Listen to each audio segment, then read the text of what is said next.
దేశమంతా మహిళలపై జరుగుతున్న అఘాయిత్యాలు అత్యాచారాలను ముక్తకంఠంతో ఖండిస్తుంటే వైసీపీ నేతలు మాత్రం మహిళలను కించపరిచేలా ప్రవర్తించడం సిగ్గుచేటని టీడీపీ సీనియర్ నేత డొక్కా మాణిక్య వరప్రసాద్ మండిపడ్డారు.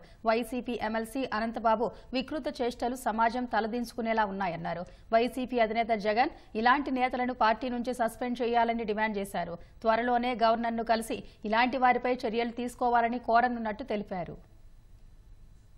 నిన్న వైసీపీ ఎమ్మెల్సీ అనంతబాబు తన వికృత రూపాన్ని మహిళలపై తను చూపించినటువంటి ఒక దుర్మార్గమైన వీడియోస్ బయటకు వచ్చాయి. ఇలాంటి వాళ్ళు రాజకీయ నాయకుల్లో ఉండటం, ఇలాంటి వాళ్ళు ఎమ్మెల్సీ పదవులు ఉండటం అనేది రాజ్యాంగానికి విరుద్ధం. వాళ్ళని రద్దు చేయాలని చెప్పి, వాళ్ళ సభ్యత్వాన్ని రద్దు చేయాలని చెప్పి గవర్నర్ని, కోర్టుల్ని త్వరలో మేము ఆశ్రయించబోతా ఉన్నాం. ఇలాంటి వాళ్ళ రాజకీయాల్లో ఉండేది సిగ్గుండాలండి. సమాజం మొత్తం 130 కోట్ల మంది భారతీయులు మొత్తం ముక్తఖండంతో మహిళలపైన అత్యాచారాలు చేసే వాళ్ళని శిక్షించాలని డిమాండ్ చేస్తూ ఉంటే మీరు ధైర్యంగా అలాగా చేసిన వాళ్ళని పార్టీలో ఉండి కొనసాగిస్తారా? పార్టీలో కొనసాగిస్తారా?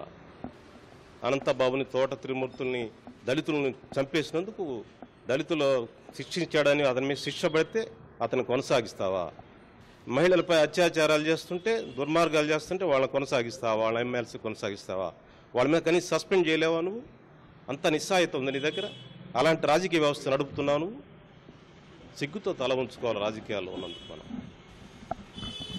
అందువల్ల వెంటనే డిమాండ్ చేస్తూ ఉన్నాను నేను, వాళ్ళ ఇరువురిని, అనంతబాబుని, తోట త్రిమూర్తుల్ని, ఇలాగా రాజకీయాల్లో మహిళల పట్ల అసభ్యంగా ప్రవర్తించే వాళ్ళని వీళ్ళతో రాజకీయ శిక్షణ శిబిరాలు పెట్టిస్తావా? నువ్వు ఆ స్థాయికి దిగజారుతారా మీరు?